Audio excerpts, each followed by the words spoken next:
میرا باپ بچپن میں ہی ماں کو چھوڑ کر چلا گیا تھا اور دوسری عورت سے شادی رچا لی۔ میں اکلوتی بیٹی تھی، لیکن حالات کی بدقسمتی نے میری قسمت بھی سیاہ کر دی کہ مجھے اکیلی کو بھی وہ لاڈ پیار نہ مل سکا جو اکثر لاڈلے بچوں کو ملتا ہے۔ میں نے ہوش سنبھالتے ہی اماں کو یوں ہی اپنے اور میرے لیے محنت مزدوری کرتے ہوئے ہی دیکھا تھا۔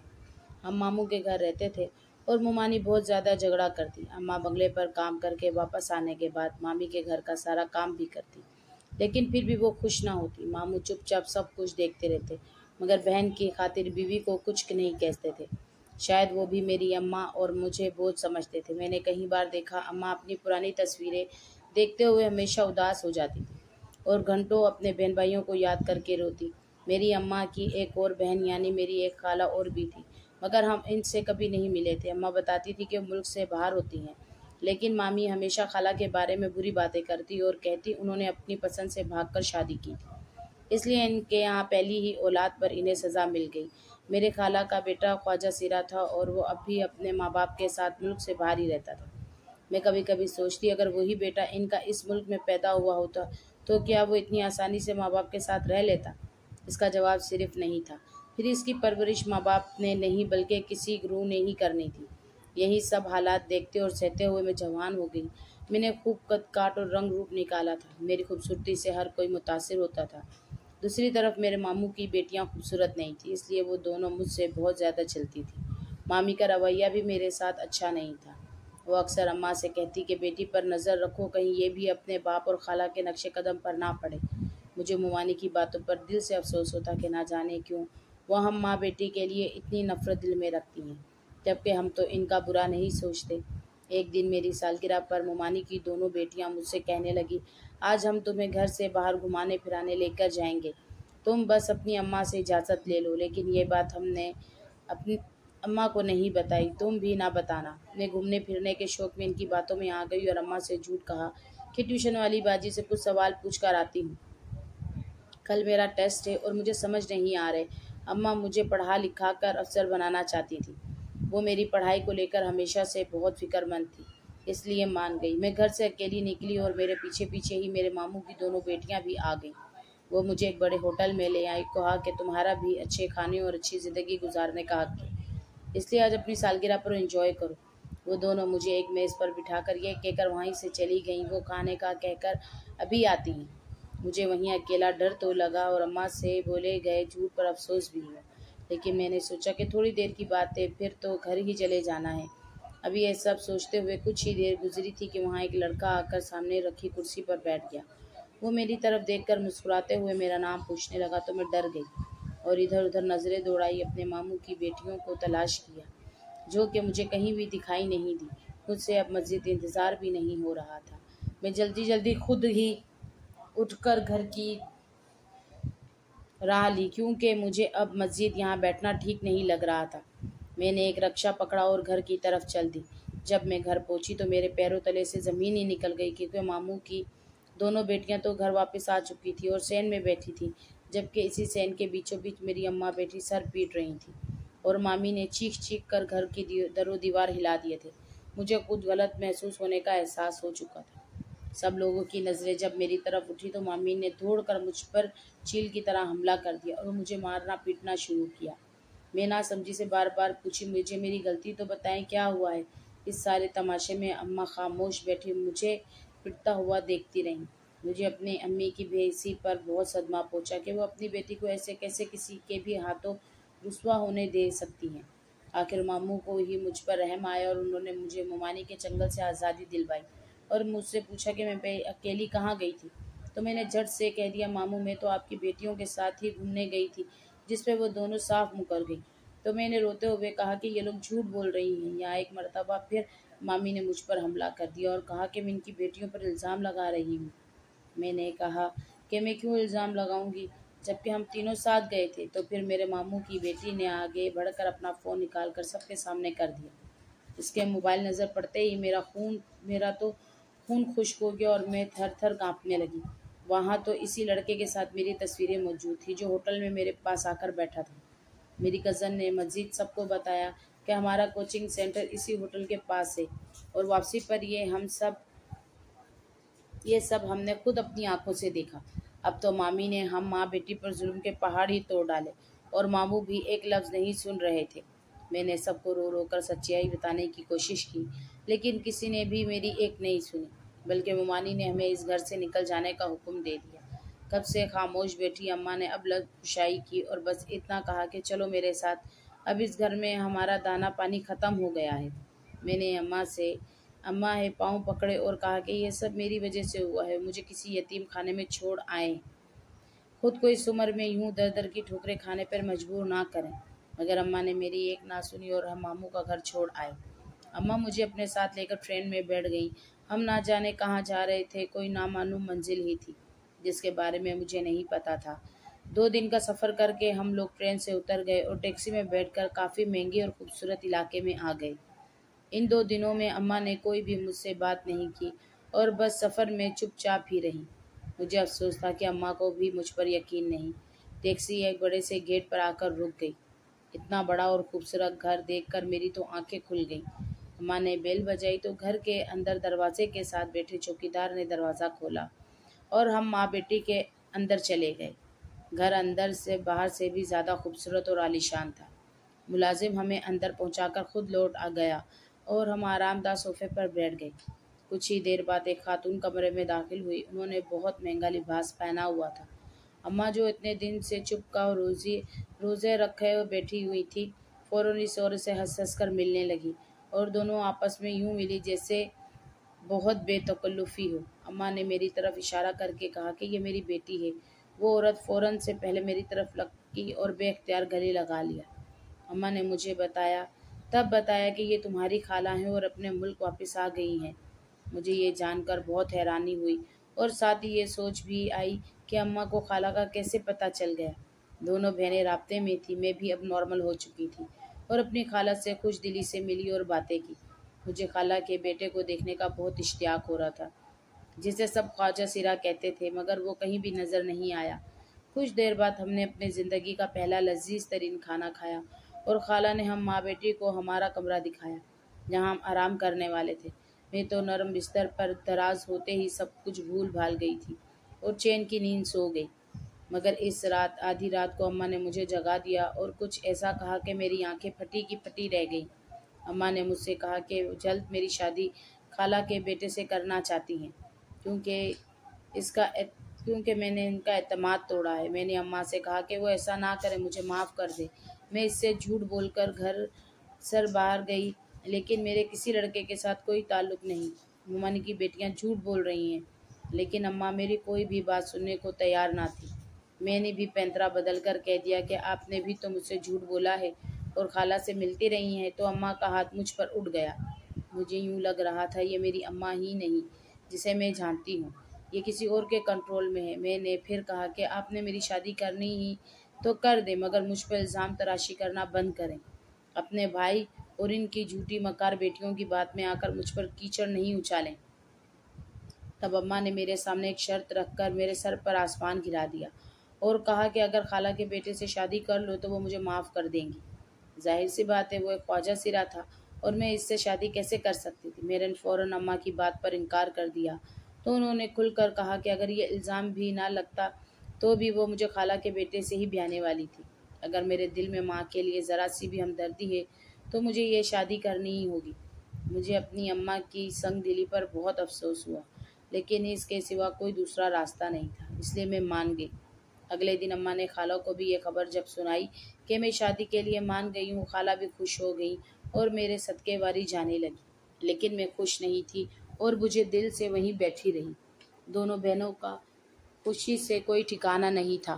کچھ دیر بعد اماں اور خالہ اٹھ کر اندر کی طرف چلی گئیں، جبکہ میں وہیں بیٹھی ہوئی تھی، لیکن میں بھی زیادہ دیر وہاں نہیں رہی اور اٹھ کر انہیں ڈھونڈنے لگی۔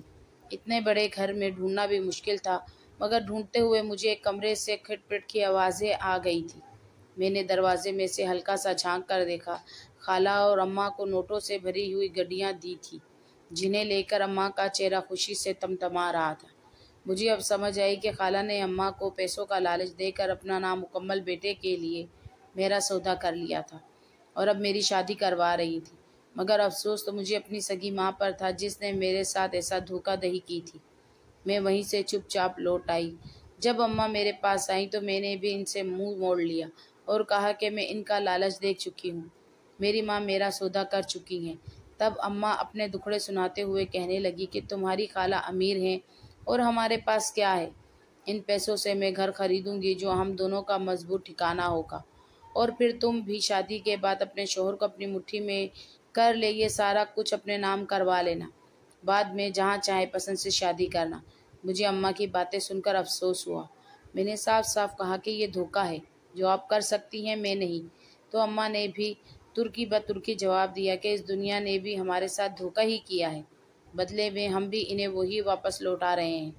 پہلے تمہاری خالہ دھوکے سے میرے منگیتر کے ساتھ بھاگ کر شادی کر گئی، اور پھر تمہارے باپ نے بھی یہی کیا۔ بعد میں ایک بھائی کا آسرا تھا، اس نے بھی کبھی مخلص ہو کر ساتھ نہ دیا۔ اب زندگی ایک سنہری موقع دے رہی ہے تو اسے بھی گناہ اور ثواب کے چکر میں گوا بیٹھے۔ میں نے اماں سے کہا، میں مانتی ہوں ان سب نے غلط کیا، لیکن اب جو آپ کر رہی ہیں اس کے بعد ان میں اور ہم میں کیا فرق رہ جائے گا؟ لیکن اماں میری کوئی بھی بات سننے سمجھنے کو تیار نہیں تھی۔ اسی رات اماں مجھے وہیں اکیلا چھوڑ کر وہاں سے چلی گئی تھی۔ صبح اٹھنے پر خالہ کا رویہ بھی بدل چکا تھا، کیونکہ انہوں نے بھی میری قیمت ادا کی تھی۔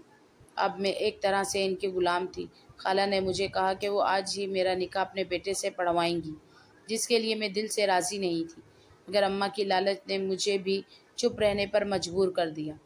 اسی دن میرا نکاح میرے خالہ زاد سے ہو گیا۔ نکاح بہت سادگی سے ہوا اور اس میں کوئی بھی شامل نہیں تھا، اور پتہ نہیں اماں بھی کہاں چلی گئی تھی۔ مجھے اماں کی لالچ سے دل سے ملال تھا۔ نکاح کے بعد مجھے میرے شوہر کے کمرے میں پہنچا دیا گیا، جہاں میں پہلے کبھی نہیں آئی تھی، مگر اب تو اسی کمرے میں نہ جانے کب تک قیدیوں جیسی زندگی گزارنی تھی۔ مجھے اپنے خالہ کی چالاکی پر جی بھر کے غصہ آیا، جس نے اب تک مجھے اپنے شوہر کو دیکھنے بھی نہیں دیا تھا۔ نہ جانے ان کے پیچھے خالہ کا کیا مقصد تھا۔ کچھ ہی دیر بعد کمرے کا دروازہ کھلنے کی آواز آئی اور ساتھ ہی کوئی بھاری آواز کے ساتھ گلا کھنکار کر آگے بڑھا۔ میں اپنے بیڈ پر سمیٹ سی گئی اور ایک چور نگاہ اس شخص پر ڈالی تو میری نگاہیں پلٹنے سے انکاری ہو گئی۔ آنے والا شخص انتہائی خوبرو تھا اور کہیں سے بھی خواجہ سیرا نہیں لگتا تھا، مگر حقیقت تو یہی تھی کہ وہ نامکمل تھا۔ وہ شخص میرے پاس آ کر بیٹھ گیا۔ مجھے یقین نہیں ہو رہا تھا کہ اتنا خوبصورت مرد میرا شوہر ہو سکتا ہے۔ اس نے اپنی وجوہات سے بھرپور مردانہ آواز میں مجھے سلام کیا اور حال احوال پوچھا، جس کا میں نے کانپتی ہوئی آواز میں جواب دیا، کیونکہ میں اس وقت میں حیرت کے سمندر میں غوطہ زن تھی۔ میرے شوہر نے مجھے منہ دکھائی کا قیمتی تحفہ دیا اور مجھ سے خوبصورت لفظوں میں اظہار کیا۔ میں بھی خوش ہو گئی اور میرا ڈر بھی جاتا رہا۔ اس کے بعد ساری رات پیار محبت میں گزر گئی اور مجھے امید ہوئی کہ میری زندگی میں بہت بہتری آ جائے گی۔ لیکن صبح ہوتے ہی ایک شور کی آواز سے میری آنکھ کھلی اور میں نے دیکھا کہ خالہ میرے کمرے میں آ چکی تھی، اور میں حیران رہ گئی جب خالہ کے ساتھ ایک لڑکا تالیاں بجاتے ہوئے آیا اور میرے پہلو میں برا جمان ہو گیا۔ میں نے ڈر سے چیخ مار کر دوسری طرف کھولی۔ آنے والے اس لڑکے کا انداز ہو بہو کسی خواجہ سیرا جیسا تھا، جبکہ میرا شوہر کمرے سے غائب تھا۔ میں نے پوچھا، خالہ یہ کون ہے؟ تو خالہ نے میرے سر پر یہ کہتے ہوئے بم پھاڑا کہ یہی تو تمہارا شوہر ہے، اور یہ رات اپنے دوستوں کے ساتھ گیا ہوا تھا، دیر سے واپس آیا تو دوسرے کمرے میں سو گیا۔ میں کبھی اپنے شوہر دیکھوں، کبھی رات کے منظر کو یاد کروں۔ میرا دل چاہا ابھی زمین پھٹے تو میں اس میں سما جاؤں یا یہاں سے بھاگ کر کہیں چھپ جاؤں۔ میں چاہتے ہوئے خالہ کو کچھ نہ بتایا کہ رات میرے کمرے میں کوئی اور تھا اور تقدیر میرے ساتھ کتنا بڑا مذاق کر چکی ہے۔ میں نے خود کو سنبھالتے ہوئے جلدی سے اٹھا کر اپنا حلیہ درست کیا اور اپنے شوہر، اصلی شوہر کو دیکھا، جو کہیں سے بھی وہ وجیہہ مرد نہیں لگ رہا تھا جو رات میرے کمرے میں آیا تھا۔ یہ تو اپنے انداز اعتبار سے پورا خواجہ سیرا تھا۔ اس کے ساتھ میں کیسے زندگی گزار سکتی تھی، مگر چپ چاپ برداشت کر لیا۔ میرے شوہر کو میری رتی بھر پرواہ نہیں تھی۔ وہ اپنے ہی مشغلوں میں گم رہتا اور مجھ سے کم ہی بات کرتا۔ میں بھی شکر ادا کرتی کہ وہ مجھ سے کم گھلتا ملتا ہے اور اپنی دنیا میں مصروف ہی رہتا ہے۔ کچھ ہی دن بعد میرے شوہر نے واپس دوسرے ملک جانے کا فیصلہ کیا۔ مجھے یہ سن کر خوشی محسوس ہوئی کہ اس کا میری نظروں سے دور چلے جانا ہی بہتر تھا۔ میرے شوہر کے جاتے ہی اتنا بڑا گھر خالی رہ گیا۔ اب میں اور میری خالہ ہی اس گھر کے مکین تھے۔ میں نے آہستہ آہستہ خالہ کے دل میں جگہ بنانے کی کوشش کی اور سب سے پہلے کچن کی ذمہ داری اپنے سر لے لی۔ میں روز نت نئے کھانے بناتی اور خالہ کو خوش کرتی۔